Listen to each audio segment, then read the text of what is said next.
வணக்கம். நான் உங்கள் எஸ்கே. நமது சேனலில் கடந்த சில மாதங்களாக வீடியோக்கள் எதுவும் பதிவேற்றம் செய்யாமல் கிடப்பில் இருந்தது. இம்முறை மீண்டும் ஒரு புது பொலிவுடன் ஆரம்பமாகப் போகிறது. இம்முறையும் உங்களின் ஆதரவு மீண்டும் எங்களுக்கு வேண்டும். இம்முறை பல்வேறு தலைப்புகளில் பல காணொளிகள் இயன்ற அளவு பதிவேற்றம் செய்யப்படும். இது எங்களின் நோக்கம் மற்றும் கடமை. நாம் இன்று முதல் முறையாக பார்க்கப் போகும் தலைப்பு வேறு எதுவும் இல்லைங்க. நம்ம தமிழ்நாட்டை பற்றித்தான். ஆம், தமிழ்நாட்டில் இதுவரை நடந்தவற்றை முதலில் சுருக்கமாக பார்க்கலாம் வாங்க. தமிழ்நாட்டின் வரலாறு மிகப் பெருமையானது மற்றும் பல்வேறு முக்கிய கலாச்சார மற்றும் அரசியல் நிகழ்வுகளால் நிரம்பியுள்ளது. தமிழ்நாடு தென் இந்தியாவின் முக்கிய மாநிலமாகும். இதன் வரலாறு தொல்பொருள் சான்றுகளின் அடிப்படையில் கிமு 5000 ஆண்டுகள் முதல் தொடங்கியுள்ளது. சங்க காலம் தமிழகத்தின் மிகப் பழமையான தொகுப்பு சங்க காலம் எனப்படும். இது கிமு 3ஆம் நூற்றாண்டு முதல் கிபி 3ஆம் நூற்றாண்டு வரையிலானது. சங்க இலக்கியம் போர்கள், வணிகம், அரசியல் மற்றும் சமூக வாழ்க்கையை விவரிக்கிறது. புகழ்பெற்ற பாடல்களாக திருக்குறள், அகநானூறு, புறநானூறு போன்றவை இருந்தன. முதலாம் சோழர் மற்றும் பாண்டியர் காலம். சோழர், பாண்டியர் மற்றும் சேரர் ஆகிய 3 முக்கிய வம்சங்கள் தமிழ்நாட்டின் அதிகாரத்தை வெற்றிகரமாக நிர்வகித்தன.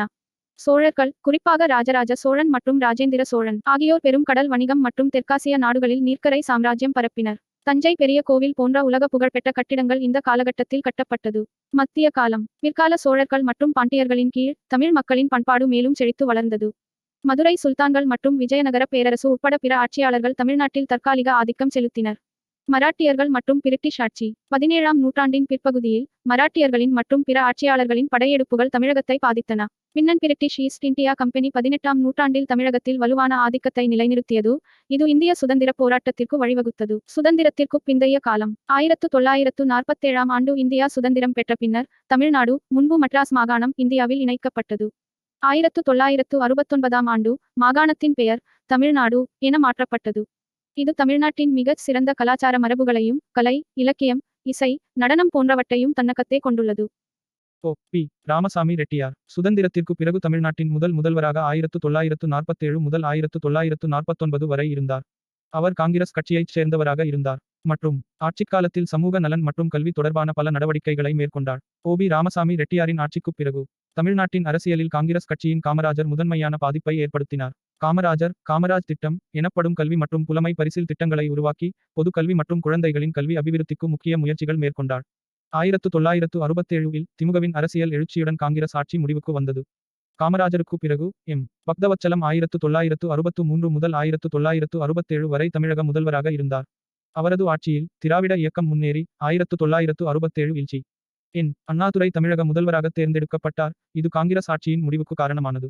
அண்ணாதுரை சமூக நீதி, மொழி உரிமை மற்றும் திராவிட முன்னேற்ற கொள்கைகளை முன்வைத்தார். 1969இல் அவரின் மறைவுக்கு பின்னர் கருணாநிதி முதல்வராக பொறுப்பேற்றார். 1976 வரை பணியாற்றி தமிழ்நாட்டின் சமூக, கலாச்சார மாற்றங்களில் முக்கிய பங்கு வகித்தார்.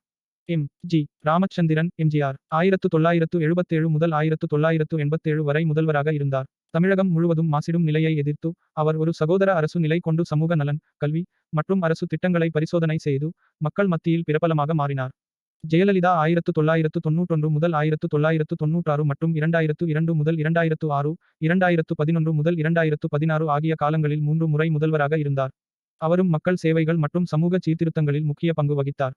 கருணாநிதி 1969 முதல் 1976 மற்றும் பிறகு 1989 முதல் 1991, 1996 முதல் 2001, 2006 முதல் 2011 வரை தமிழக முதல்வராக இருந்தார். அவர் திராவிட கட்சியின் தலைவராக மொழி உரிமை, சமூக நீதி, கல்வி மற்றும் பெரும்பான்மையான திட்டங்களை முன்னெடுத்தார். அவரது ஆட்சியில் தமிழகத்தில் பெரும் சமூக மாற்றங்கள் நிகழ்ந்தன. எடப்பாடி கே. பழனிசாமி 2017 முதல் 2021 வரை முதல்வராக இருந்தார். அதேபோல் மு. க.